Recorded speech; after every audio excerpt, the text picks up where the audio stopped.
Assalamualaikum warahmatullahi wabarakatuh. Pada kesempatan kali ini, saya Duna Fikasari dengan nomor induk mahasiswa 2101420115. Saya akan mempresentasikan hasil analisis karya sastra menggunakan pendekatan karya sastra. Presentasi ini saya buat untuk memenuhi tugas mata kuliah teori sastra dengan dosen pengampu Ibu Uum Komariah, SPD MHum. Judul presentasi saya yaitu Analisis Cerpen Kembang Mayang karya Titi Said menggunakan pendekatan objektif. Sebelum kita ke pembahasan analisisnya, mari sama-sama kita ingat kembali apa itu sastra.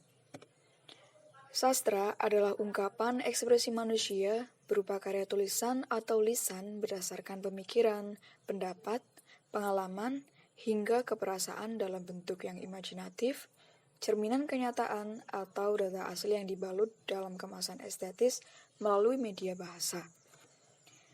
Pada presentasi kali ini, saya menganalisis karya sastra berupa cerpen. Cerpen merupakan sebuah bentuk karya sastra berupa prosa naratif bersifat fiktif yang dikemas secara pendek, jelas, dan ringkas. Cerita yang disuguhkan hanya berfokus pada satu konflik permasalahan yang dialami oleh tokoh, mulai dari pengenalan karakter hingga penyelesaian permasalahan yang dialami oleh tokoh. Berbicara tentang pendekatan, Abrams merumuskan 4 teori pendekatan karya sastra. Keempat pendekatan tersebut ialah: yang pertama, pendekatan objektif. Pendekatan objektif adalah pendekatan yang menekankan nilai pada karya sastra itu sendiri sebagai karya yang otonom dengan menjadikan karya sastra sebagai sumber informasi objektif. Selanjutnya adalah pendekatan ekspresif. Pendekatan ekspresif adalah pendekatan yang mengungkapkan makna karya dengan menekankan pengajian pada faktor pengarang dan latar sosial budayanya, yakni menjadikan sastrawan sebagai sumber informasi ekspresif. Pendekatan mimetik. Pendekatan mimetik adalah pendekatan yang menekankan nilai atau makna pada hubungan referensial antara teks sastra dengan dunia nyata atau kesemestaan. Yang terakhir adalah pendekatan pragmatik. Pendekatan pragmatik adalah pendekatan yang lebih menekankan makna karya pada tanggapan, penerimaan, dan hasil penghayatan pembacanya, yakni dengan menjadikan pembaca sebagai sumber informasi yang utama. Pada analisis kali ini, saya menggunakan pendekatan objektif. Saya ingin menegaskan kembali bahwa pendekatan objektif adalah pendekatan yang menekankan nilai pada karya sastra itu sendiri sebagai karya yang otonom dengan menjadikan karya sastra sebagai sumber informasi objektif. Pendekatan objektif bebas dari pengaruh apapun baik hubungan realitas, pembaca, atau penulis. Lebih detailnya hanya pada struktur intrinsik sebagai pembangun. Alasan saya memilih pendekatan objektif. Pertama, saya ingin menyelidiki karya sastra itu sendiri tanpa menghubungkan dengan hal-hal lain di luar karya sastra. Yang kedua, pendekatan objektif memberi peluang untuk melakukan telaah atau kajian sastra secara lebih rinci dan lebih mendalam. Yang ketiga, dapat memberi umpan balik kepada penulis atau saya sendiri, sehingga dapat mendorong penulis untuk menulis secara lebih berhati-hati dan teliti. Berikut adalah hasil analisis karya sastra Cerpen Kembang Mayang karya Titi Said menggunakan pendekatan objektif. Yang pertama adalah tema. Tema adalah ide pokok yang menjadi dasar atau pokok utama dalam cerita. Dapat dikatakan, tema berperan sebagai akar pada suatu cerita. Cerpen Kembang Mayang karya Titi Said ini memiliki tema tentang emansipasi perempuan. Pada cerpen ini, tokoh Eka sebagai tokoh utama tidak ingin menjadi seorang perempuan yang lemah. Eka tidak ingin menjadi seperti ibunya yang terima diperlakukan sewenang-wenang oleh ayahnya. Eka menjadi sosok wanita yang mandiri. Dia selalu berjuang bekerja sebagai tukang rias dan pembuat kembang mayang demi menghidupi ketujuh adiknya. Semangat dan kemandiriannya diperoleh dari kesulitan hidup yang dialami oleh Eka. Tokoh dan penokohan. Tokoh adalah pelaku-pelaku yang terlibat dalam cerita dan peristiwa. Sementara itu, penokohan adalah cara penulis untuk mengklasifikasikan jenis karakter atau sifat tokoh yang ingin dibangun. Berikut adalah tokoh dan penokohan dalam cerpen Kembang Mayang karya Titi Said. Yang pertama adalah tokoh Eka. Eka merupakan tokoh utama yang memiliki sifat mandiri, gigih, bertanggung jawab, dan penyayang terhadap ketujuh adiknya. Kedua adalah tokoh ibu. Tokoh ibu Eka adalah perempuan yang baik hati. Namun, ia selalu pasrah dengan kelakuan ayah Eka. Ketiga, ayah Eka. Ayah Eka adalah seorang yang tidak bertanggung jawab terhadap keluarganya. Suka memperlakukan ibu Eka dengan sewenang-wenang dan juga menyeleweng dengan perempuan lain hingga memiliki anak. Keempat adalah nenek. Nenek adalah seseorang yang telah mewariskan rumah untuk Eka di atas tanah 1.500 meter persegi di daerah pinggiran Ciganjur. Kelima adalah Dwi. Dwi adalah adik laki-laki yang kedua. Eka mengharapkan agar Dwi segera lulus sarjana ekonomi dan bisa menanting adik-adiknya. Tapi Dwi tergesa-gesa menikah dengan teman kuliah dan Eka harus membiayai keduanya. Keenam adalah Tri. Tri adalah adik perempuan Eka yang ketiga. Tri adalah sosok yang cerdas, cantik, manja, tapi mudah jatuh dan putus cinta. Watak ayahnya sedikit menurun kepada Tri. Ketujuh adalah Catur. Catur adalah adik laki-laki Eka yang keempat. Catur menjadi harapan untuk Eka yang baru masuk semester 2. 8. Panca. Panca adalah adik laki-laki Eka yang kelima. Ia adalah sosok yang pandai dan sering mendapat juara kelas. Dialah satu-satunya yang mengerti perjuangan kakaknya dan selalu membantunya. Kesembilan ada Sat, Sapta, dan Hasta. Mereka merupakan adik Eka yang paling kecil. Pada cerpen ini, tokoh Sat, Sapta, dan Hasta tidak digambarkan karakter tokohnya. 10. Juru Rias. Juru Rias adalah seorang pelanggan yang sering memesan kembang mayang kepada Eka untuk acara pernikahan. Yang terakhir adalah Mulyo. Mulyo adalah adik dari Juru Rias. Mulyo adalah seseorang yang mencintai Eka. Dia berumur lebih muda dari Eka dan juga belum mapan. Alur. Alur adalah bagian-bagian yang membentuk suatu kisah dari suatu cerpen, novel, atau prosa fiksi lainnya. Cerpen yang berjudul Kembang Mayang karya Titi Said ini menggunakan alur maju.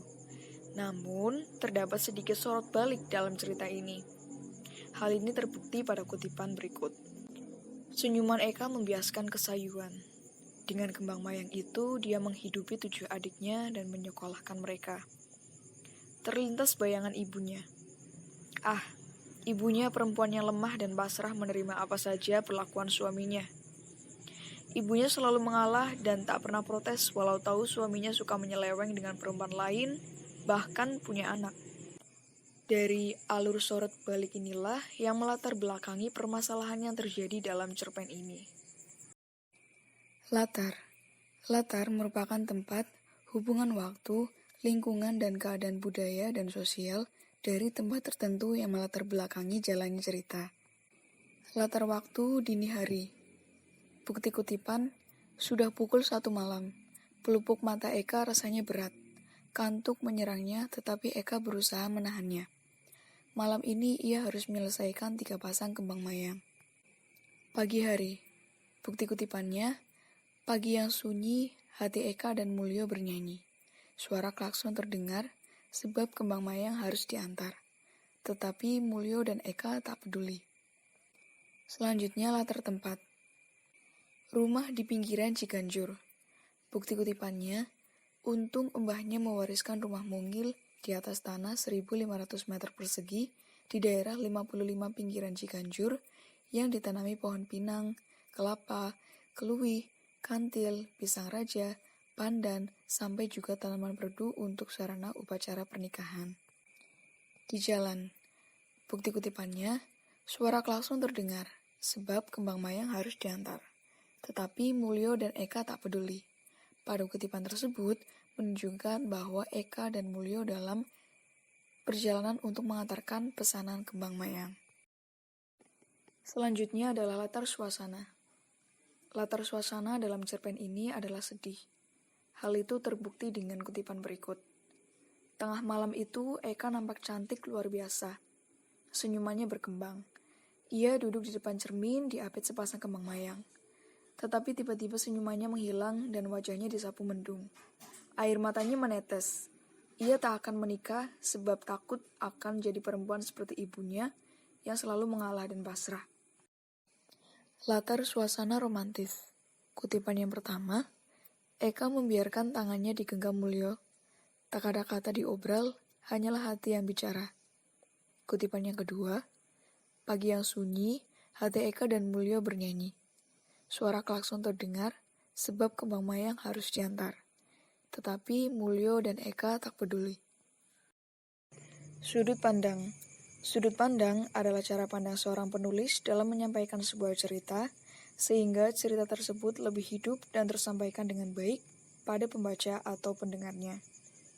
Cerpen ini menggunakan sudut pandang orang ketiga. Pada sudut pandang orang ketiga, kata rujukan yang digunakan ialah dia, ia, atau nama tokoh dan juga mereka. Pada cerpen ini, kata rujukan yang digunakan oleh pengarang adalah nama, yaitu Eka. Pengarang berada di luar cerita dan menjadi pengamat yang mengetahui banyak hal tentang tokoh-tokoh lain. Gaya bahasa. Gaya bahasa adalah cara yang digunakan oleh pengarang dalam mengungkapkan pemikiran atau idenya melalui bahasa yang bergaya khas di dalam suatu karya tulis. Cerpen Kembang Mayang karya Titi Said ini menggunakan gaya bahasa yang lugas, sederhana, dan mudah dipahami. Namun, ditemukan sebuah majas perumpamaan atau yang biasa dikenal dengan asosiasi. Hal tersebut terbukti dengan kutipan berikut. Tanah itu diumpamakan rahim dan lelaki mencangkul untuk menyuburkannya. Sampai kini tak ada lelaki yang menyuburkan rahimku. Kutipan tersebut menggunakan majas perumpamaan yaitu asosiasi. Tujuan dari majas ini adalah memberikan penjelasan yang sulit diucapkan dengan lisan atau bersifat subjektif.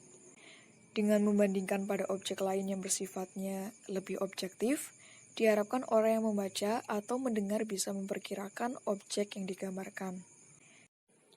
Nada. Dalam karya sastra, nada mengacu kepada sikap pengarang terhadap subjek, karakter, atau kejadian dari suatu cerita. Nada yang digunakan dalam cerpen ini adalah sedih. Yang terakhir adalah amanat. Amanat adalah pesan atau hikmah yang dapat diambil dari sebuah cerita untuk dijadikan sebagai cermin maupun panduan hidup.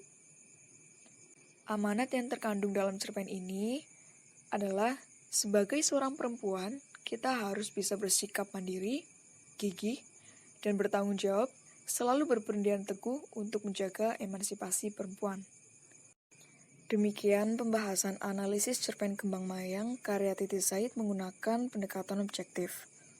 Saya mengucapkan terima kasih kepada teman-teman semua yang telah berkenan menyimak presentasi dari saya, dan juga tak lupa kepada Ibu Komariah, SPD M.Hum selaku dosen mata kuliah Teori Sastra. Mohon maaf bila ada salah kata. Saya akhiri. Wassalamualaikum warahmatullahi wabarakatuh.